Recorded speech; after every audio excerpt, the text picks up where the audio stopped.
묵상기도 하심으로 수요 말씀 예배를 하나님께 드리도록 하겠습니다.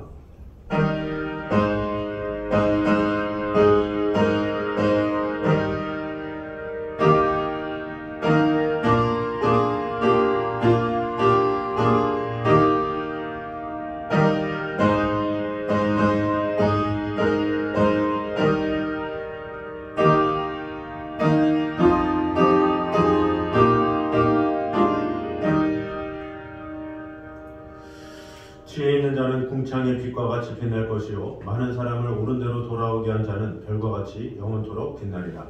우리를 통해 놀라운 하나님의 은혜 가운데 이루기를 원하시는 하나님의 은총을 찬양합니다. 오늘도 살아계신 하나님의 말씀으로 말미암아 우리 심령이 더욱더 주님을 바라보게 하시고 하나님께서 주시는 은혜로 말미암아 오늘도 힘있게 하나님의 사랑 안에 거하는 귀한 시간 될 수 있도록 주님 축복해 주시고 함께하여 주시옵소서. 예수님 이름으로 기도드립니다. 아멘. 우리 찬송가 249장 찬양하겠습니다.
이 시간 우리 주신 하나님의 말씀은 사무엘상 15장입니다.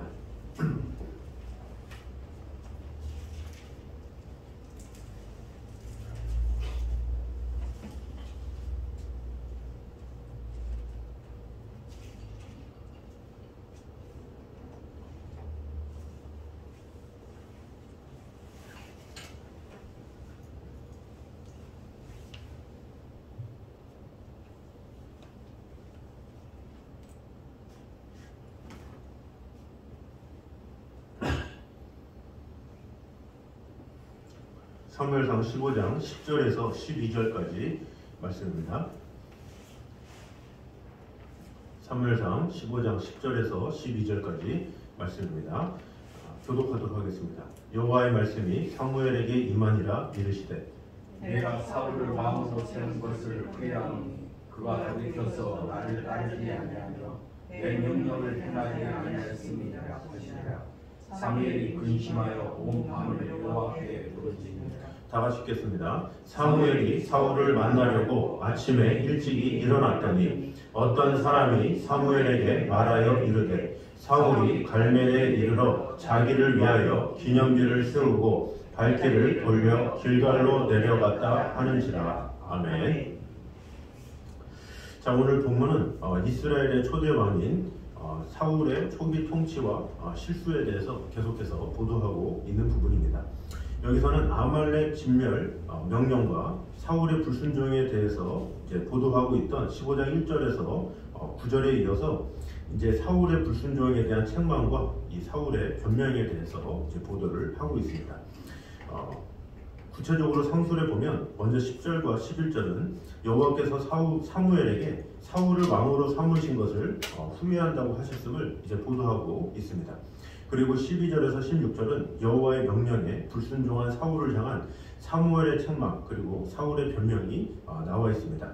그래서 다음 주까지 해서 23절까지 그 내용들을 통해서 사무엘이 다시 한번 이 사울의 불순종의 죄의 심각성을 지적하고 또 책망하면서 두 번째로 이 사울의 왕위 폐위를 예언한 사실을 보도하면서 이제 이 23절까지 마무리되고 있습니다. 자, 그러면 오늘 본문을 통해서 주시는 은혜를 보도록 하겠습니다. 먼저 성도가 진정 싸워 승리해야 할 대상은 사단의 유혹과 내면의 정욕임을 볼 수가 있습니다. 본문을 보면 사울이 하나님의 명령으로 아멜렉을 진멸하러 나간 전쟁에서 그 욕심에 따라 가치 없고 낮은 것은 진멸하고 좋은 것을 취함으로 인해서 사무엘을 통해 하나님의 책망을 듣는 것을 기록하고 있습니다. 사울은 아말렉과의 외적인 전쟁에서는 승리하였을지는 모르지만 하나님을 향한 자기의 영적 싸움에서는 사단이 사용한 정욕이라는 무기에 무참한 패배를 당한 것입니다. 결국 사울은 자기의 정욕을 제어하지 못함으로 아말렉과의 전쟁에서는 승리를 거두었으면서도 정작 하나님께 버림받은 비참한 사람이 되었습니다. 이것은 우리에게 무엇을 말해주는 것이겠습니까? 성도들에게 있어서 진정한 승리의 대상은 외부의 적이 아니라 바로 안에서 끝없이 역사하는 사단의 유혹과 정욕을 이기는 것이라는 것을 교훈해 준다고 할 수가 있습니다. 우리 속에 있는 정욕은 우리가 범죄하도록 유혹하고 그 죄로 인하여 하나님과 멀어지게 합니다. 사단은 이러한 정욕을 통해 끝없이 하나님의 거룩한 뜻을 따르는 대신 자신의 정욕을 따라 움직이도록 강력히 역사합니다. 일단 정욕이 발동되고 나면 어떻습니까? 사단이 크게 수고하지 않아도 마치 전자동 시스템인 것처럼 자연스럽게 죄를 짓게 됩니다. 발동되는 것이 어렵지 일단 발동되고 나면 모든 사람이 이 정욕의 노예가 되고 마는 것입니다. 하와가 어떻게 해서 금단의 열매를 따먹게 되었습니까? 성경을 보면 사단이 여자의 정욕에 발동이 걸리도록 유혹을 했습니다. 그러면서 금단의 열매를 따먹으면 죽는 대신 하나님과 같이 될 것이다 이렇게 유혹을 하죠. 그러자 어떻게 되었습니까? 창세기 3장 6절에 보면 여자가 그 나무를 본즉 먹음직도 하고 보암직도 하고 지혜롭게 할 만큼 탐스럽기도 한 나무인지라. 여자가 그 실과를 따먹고 자기와 함께한 남편에게도 주매 그도 먹은지라 이렇게 기록되어 있습니다. 이렇게 일단 그 마음에 이 정욕이 이끌리고 보면 이렇게 당해낼 재간이 없음을 볼 수가 있습니다. 이성과 의지도 제 기능을 제대로 발휘하지 못합니다. 알면서도 정욕의 노예가 되어서 거기에 따라 움직이는 것입니다. 이렇게 정욕이란 이렇게 무섭습니다.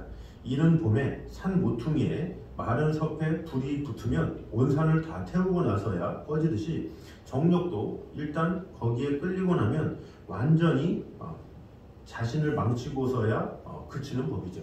그래서 되게 많은 사람들이 어떤 자신의 욕심, 정욕 이런 걸로 인해서 자신의 젊음을 쉽게 버리는 경우가 많이 있죠. 그런 이 젊음의 시작을 20대 때 그것을 맛보기 시작하고 정욕에 치우치게 되면 정신없이 이렇게 지나가다가 나중에서 깨닫게 되는데 그때서는 이미 젊음의 때가 끝나고 후회하는 경우가 상당히 많이 있죠. 믿음의 사람들이라고 해도 마찬가지죠. 믿음의 사람이라면 더욱더 사단이 더욱더 유혹을 하겠죠. 그 정욕으로 인해서 큰일을 하지 못하도록, 역사하지 못하도록, 또 높은 자리에 있는 사람은 높은 자리에 있는 사람일수록 또 정욕으로 끌어내리기도 하고 또 정욕으로 넘어지게 하고, 왜냐하면 이 사단은 높은 자리에 있는 사람을 무너뜨리면 그 아래에 있는 그 조직들이 다 무너지기 때문에 되게 대표격이 있는 사람들까지 이렇게 두루다니며 삼킬자를 찾는다라는 거죠. 그래서 이 영적인 그런 세계에서는 그런 정욕을 늘 지키는 것, 이것이 필요하다라는 것이죠. 그래서 에베소서 6장에서도 우리가 항상 믿음의 방패를 가지고 이 성령의 검을 가지고 항상 깨어 있어야 함을 말씀해 주고 있죠. 그렇지 않으면 우리는 이 하와처럼 한순간에 모든 것을 뱀에게 넘겨줄 수도 있다라는 것입니다. 그래서 베드로전서 2장 11절에도 이렇게 말씀합니다. 영혼을 거스려 싸우는 육체의 정욕을 제어하라, 이렇게 말을 하고 있죠. 육체의 정욕은 영혼을 거스려 싸운다라고 얘기하고 있죠. 영적인 것은 어떻습니까? 하나님을 바라보게 하고 하나님과 교제하게 하고 하나님으로부터 말미암아 풍성한 은혜와 사랑으로 일을 하게 하는데, 정욕이 들어오는 순간 어떻습니까? 하나님을 잊어버리고 내 뜻대로, 내 생각대로, 내 의지대로 하려는 그런 욕심들이 생기게 되죠. 이렇게 정욕이라는 것은 삶의 주인이 하나님이 아니라 내가 되도록 유혹하는 것, 이것이 정욕이라고 볼 수가 있습니다. 기독교는 분명 금욕의 종교는 아닙니다. 하지만 자기 절제를 최고의 덕목으로 여기죠. 성령의 9가지 열매에서 절제의 덕목은 가장 마지막 위치에 있습니다. 가장 마지막 위치에 있다는 것은 무엇입니까? 사랑과 실랑과 화평과 이런 거 다 중요한데 그 무엇보다 가장 중요한 것은 절제다, 이렇게 이야기를 하고 있는 것이죠. 아무리 내 뜻대로 내 마음대로 하고 싶어도 기다리고 하나님의 뜻을 바라보면서 살아가는 것, 그것이 신앙인의 모습이다 라고 할 수가 있습니다. 사람은 한 번에서 성공하면 이렇게 하면 되겠지, 내 뜻대로, 내 정욕대로, 내 뜻대로 하는 경우가 많이 있죠. 그러나 그럴 때마다 절제함으로 하나님의 뜻이 무엇인지를 물어보고 하나님께 긴밀하게 나아가는 것, 이것이 진정한 신앙인의 모습이라고 할 수가 있습니다. 그런 면에서 이 다윗은 어떻게 보면 정욕적인 사람이라기보다는 하나님의 말씀에 근거한 사람이었죠. 그래서 전쟁에 나갈 때든지 어떨 때든지 하나님께 물어보면서 하나님과 긴밀하게 동행하면서 했기 때문에 그가 젊을 때에도 또 나이가 들었을 때에도 그런 하나님의 틀 아래서 있었죠. 물론 이 왕이 되어서 정욕에 이끌려서 죄를 짓기는 했지만, 그러나 다시 주님께 돌아오고 이런 모든 과정도 어떻습니까? 그가 하나님 안에 거했기 때문에 다시 돌아올 수 있는 힘이 있었다라는 것입니다. 결국 그는 이 하나님의 성령이 늘 함께함으로 정욕을 이기고자 하는 그런 뜨거운 마음이 있었기 때문에 하나님께서 늘 다시 기회를 주시고 은혜를 주셨지만, 이 사울에게는 그러한 마음이 없었죠. 그저 넘어지면 넘어진 대로 그냥 끝나버리는 이런 모든 것이 어떻게 보면 그에게 다시는 기회가 없었던 경우라고 볼 수가 있습니다. 결국 이 성령께서 주신 은사, 열매라 할지라도 적절하게 통제되지 않으면 큰 의미가 없다라는 것을 우리가 알 수가 있습니다. 좋은 것이라고 해도 과하면 좋지 않은데 하물며 육체의 정욕이겠습니까? 그러므로 우리는 육체의 정욕을 제어함으로 말미암아 우리의 어떤 것보다 하나님의 뜻과 하나님의 마음과 생각을 최우선으로 여기며 하나님께서 주시는 성령의 힘으로 늘 나아가는 저 여러분 되시기를 주님의 이름으로 축원합니다. 두 번째는 성도는 하나님의 부르심에 적극적인 자세로 응답해야 함을 보여주고 있습니다. 11절에서는 이제 충격적인 말씀을 대하고 있습니다. 하나님께서 사울을 세워서 왕 삼으신 것을 후회하신다는 말씀입니다. 11절에 내가 사울을 왕으로 세운 것을 후회하노니 그가 돌이켜서 나를 따르지 아니하며 내 명령을 행하지 아니하였음이니라, 이렇게 말을 하고 있죠. 이 하나님께서 후회하신다라는 표현에 의미하는 바가 무엇이겠습니까? 이것은 하나님께서 사울을 잘못 선택하셨다고 자책하시거나 그것을 과오로 인정한다 이런 말이 아닙니다. 오히려 이 말은 사울에 대한 하나님의 지극한 아픔, 섭섭함을 표현한 말이라고 할 수가 있습니다. 더 나아가서는 앞으로는 사울에게 깨우침을 주기 위해서 다시는 그 어떤 노력도 기울이지 않겠다라는 표현입니다. 사실은 대단히 무서운 말씀을 하신 것이라고 볼 수가 있죠. 그러면 하나님께서 사울에게 왜 이렇게 하시는 것이겠습니까? 하나님의 마음이 변덕스럽기 때문이겠습니까? 그렇지 않죠. 한마디로 이것은 사울이 하나님께서 불러주신 부르심에 선하게 응답하지 않았기 때문입니다. 13장을 보면 그가 얼마나 큰 잘못을 저질렀는지 나와 있죠. 하나님께서는 하나님의 제사를 모독한 사울을 버리겠다고 극단적으로 말씀하셨습니다. 말하자면 당장 버리시겠다라는 것보다 그가 얼마나 큰 잘못을 저질렀는가를 일깨우시기 위해서 정신을 바짝 차리도록 극단적 표현을 사용하신 것이죠. 그런데 하나님은 그 한 번의 잘못으로 끝나지 않죠. 우리가 저번에도 나눴지만 시간이 지나서 사울을 얼마나 사랑하셨는지 이 사랑하신 하나님께서는 약 23년 후에 그를 다시 찾아와서 기회를 주신 것만 봐도 알 수가 있죠. 보통 사람이 실수를 하면 어떻습니까? 어디 보자 하고 기회 줄 겨를도 없이 바로 다음날 시험을 주거나 뭐 아무리 길어봐야 몇 개월이잖아요. 그러나 하나님은 23년의 기회를 주셨다. 이것은 그만큼 사울로 하여금 자신을 돌아보면서 어떻게 살아가야 할지, 어떻게 왕위를 해야 될지를 돌아볼 수 있는 그런 시간을 주었다. 이렇게 볼 수가 있습니다. 23년이라고 하면 이 사울 입장에서는 사무엘을 불러서 서로 자초지종을 물어가면서 어떻게 해야 될지를 충분히 배우고 하고도 남는 그런 시간이죠. 그러나 사울은 자신을 준비하는 시간, 영적으로 준비되는 시간은 하나도 없었다라는 것입니다.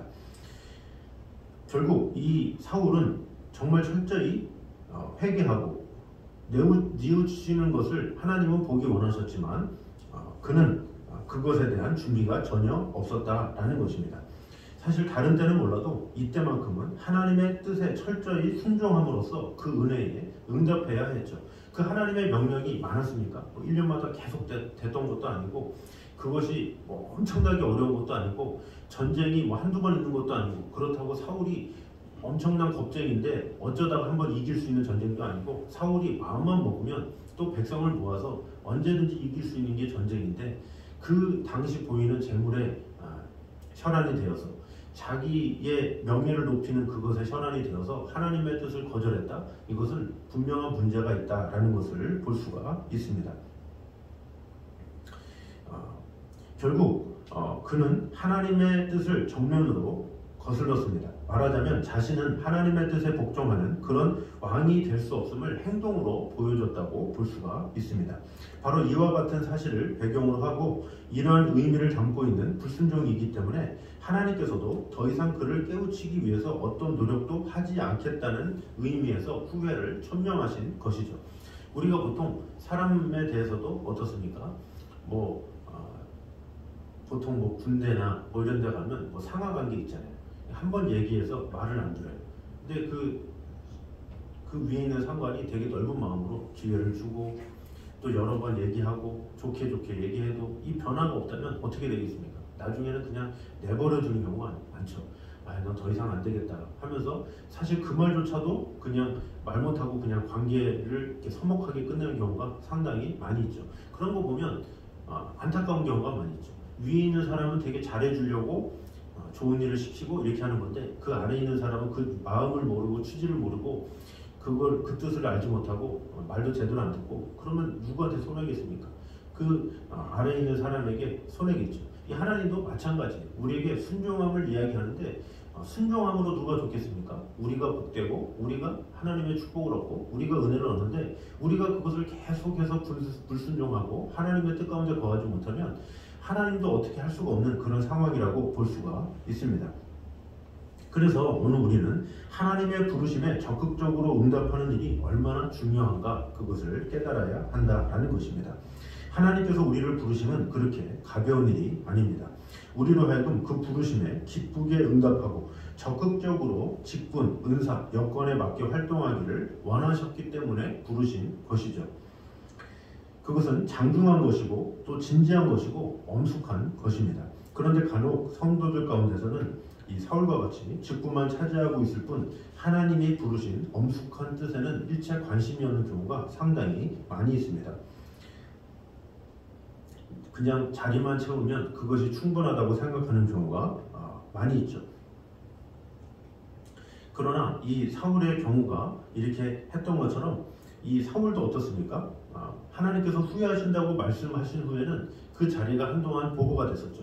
사울에게 후회한다 하고 나서 다음날 다윗이 세워진 것이 아니라 시간이 꽤 흐른 다음에 다윗이 세워진 것을 보게 됩니다. 이것은 무엇이겠습니까? 어떻게 보면 하나님께서 후회하신다라고 말씀하셨지만 그 가운데는 그래도 돌아오기를 원하는 하나님의 마음을 볼 수가 있는 거죠. 뭔가 여지를 남겨두는, 시간을 주는. 그럼에도 불구하고 사울은 끝까지 돌아오지 않고 하나님의 뜻 가운데 거하지 못하고 비참한 최후를 맞이하게 되죠. 결국 우리는 이 하나님께서 주시는 은사를 주셨을 때, 하나님께서 기회를 주셨을 때, 하나님께서 하고자 하는 일을 주셨을 때 적극적으로 순종하면서 하나님의 마음이 무엇인지, 하나님의 뜻이 무엇인지, 하나님의 생각이 무엇인지를 늘 발견하면서 하나님께 물어보면서 우리의 삶을 어떻게 세워져 나아가야 될지를 늘 바라보면서 나아가는 것, 그것이 참으로 중요하다라는 것입니다. 그러므로 우리 모두가 하나님의 부르심을 받은 자로서 하나님의 뜻 가운데 오늘도 순종하고 내일도 순종하고 그 하나님의 말씀에 깊이 있게 순종함으로 하나님의 뜻을 온전히 이루는 저와 여러분 되시기를 주님의 이름으로 축원합니다. 마지막으로 스스로 영광을 받으려는 것은 교만한 자의 특징 중에 하나임을 보여주고 있습니다. 12절에 보면 이 사울이 아말렉과 전투에서 승리한 것을 기념하여서 승전비를 세웠음을 보도하고 있습니다.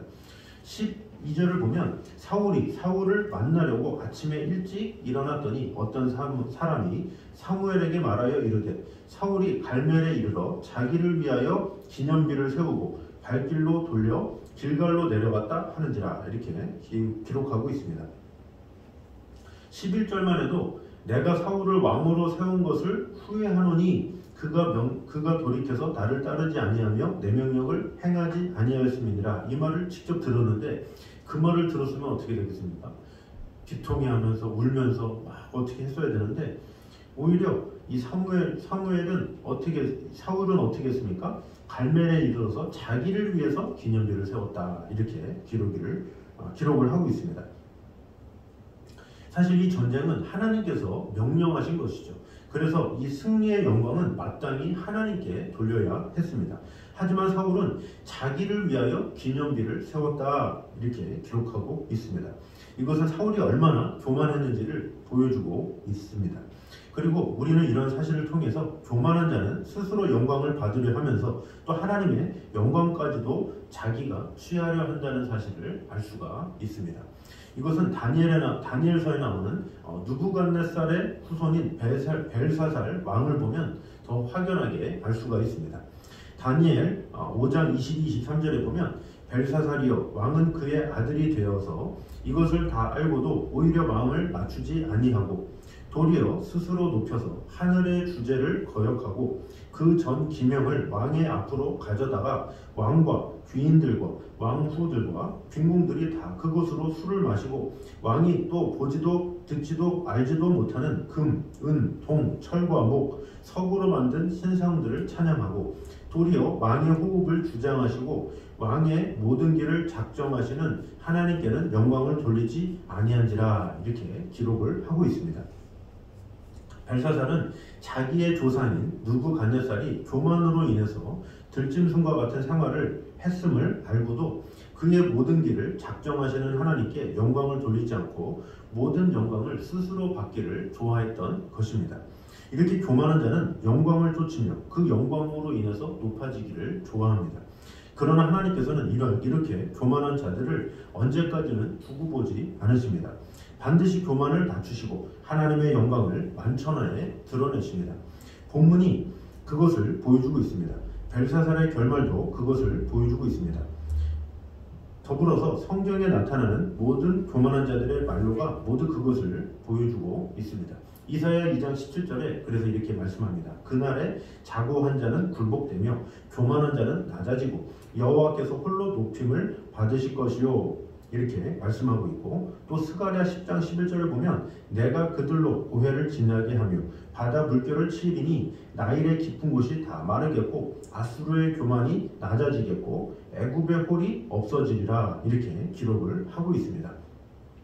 그러므로 우리가 그 무엇보다 가장 조심해야 될 것은 교만이다라는 것입니다. 교만이 들어오게 되면 말씀도 들어오지는 않을 뿐더러 하나님의 마음도 전혀 생각도 없죠. 어떻게 하면 내가 인정받지 못하고 또 내가 어떻게 해야 되고 중심이 나로 바뀌기 때문에 전혀 들리지가 않죠. 그래서 이 교만을 자꾸 버리고 겸손히 내 안에 들어와야 하나님의 말씀이 들리기 시작하고 주어가 내가 아니라 하나님이 되어서 하나님의 일하심을 맡기고 나아가게 된다라는 것입니다. 결국 그런 겸손한 자는 어떤 결과가 일어나든지 모든 것이 다 하나님의 은혜입니다. 또 하나님의 뜻입니다. 하나님의 사랑입니다. 이런 고백이 흘러나오게 된다라는 거죠. 반대로 교만함이 넘치면 내가 이렇게 했는데, 내가 지금까지 왔는데, 내가 어떤 사람인데, 이런 식으로 나를 자꾸 주장하다가 결국엔 멸망할 수밖에 없다라는 것입니다. 그러므로 진정한 하나님의 사람은 늘 하나님의 도우심을 구하며 하나님의 뜻 가운데 구하는 자임을 꼭 기억함으로 말미암아 앞으로도 정말로 하나님께서 주신 은혜가 아니면 나는 살 수 없습니다. 이런 고백으로 말미암아 하나님 앞에 겸손히 나아가고 하나님의 뜻이 무엇인지를 늘 분별하며 하나님의 사랑 안에 거하는 저를 되시기를 주님의 이름으로 축원합니다. 기도하겠습니다. 사는 주님 감사합니다. 우리와 늘 언제나 함께 하신 주님, 지켜주시는 주님, 우리 성도가 진정 싸워 승리해야 할 대상은 사탄의 유혹과 내면의 정욕임을 오늘 보게 되었습니다. 사단은 이러한 정욕을 통해서 끊임없이 하나님의 거룩한 뜻을 따르는 대신 자신의 정욕을 따라 움직이도록 역사함을 우리가 보게 되었습니다. 우리가 늘 깨어서 정욕대로 살지 말고 오직 하나님의 뜻 가운데 살아갈 수 있는 그런 자들 되게 하여 주시옵소서. 육체의 정욕대로 살아가는 자들이 아니라 성령께서 주시는 성령의 열매를 온전히 맺히기에 부족함이 없는 삶을 통해서 하나님을 기쁘시게 하는 그런 성도들 될 수 있도록 주님 함께하여 주시옵소서. 또한 성도는 하나님의 부르심에 적극적인 자세로 응답해야 함을 오늘 보게 되었습니다. 하나님은 우리에게 늘 기회를 주기 원하시고 다시금 사랑하길 원하시고 다시금 은혜 주기를 원하시는 그런 하나님이신데, 우리가 하나님의 마음을 모르고 또 하나님의 뜻 가운데 거하지 못하면 하나님의 선하심이 어떻게 일어날 수 있겠습니까? 아버지 하나님께서 주신 직분을 잘 감당하며 아버지 하나님께서 주신 사명을 내 자신의 힘으로가 아니라 하나님의 뜻으로 이루는 그런 성도가 되게 하여 주시옵소서. 그러함으로 말미암아 스스로 영광을 받으려는 것은 교만한 자의 특징 중에 하나임을 꼭 깨달음으로 말미암아 모든 것 가운데 역사하신 분이 하나님이심을 늘 고백하며 하나님만 바라보며 아버지 하나님께서 주시는 은혜와 힘으로 늘 승리하며 나아가는 성도들 될 수 있도록 주님 함께하여 주시옵소서. 예수님의 이름으로 기도드립니다. 아멘. 우리 찬송가 325장 찬양하겠습니다.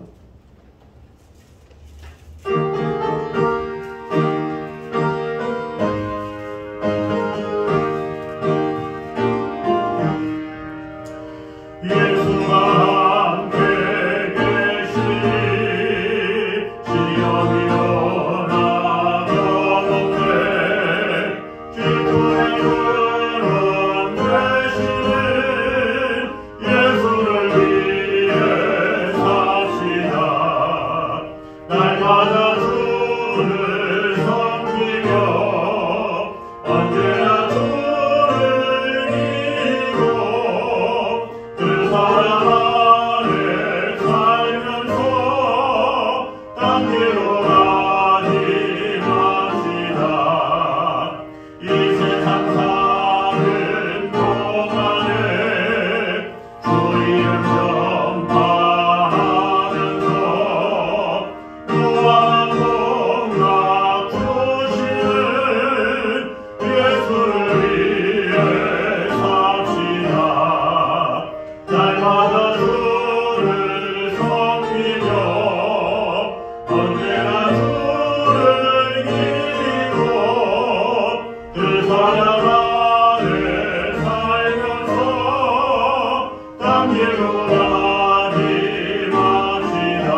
인정하시니 늘 하나님의 말씀을 따라 겸손하게 성령을 의지하며 늘 살아가기 원하는 이 자리에 있는 모든 성도들 위해 이부터 영까지 함께 있기를 간절히 축원하옵나이다. 아멘.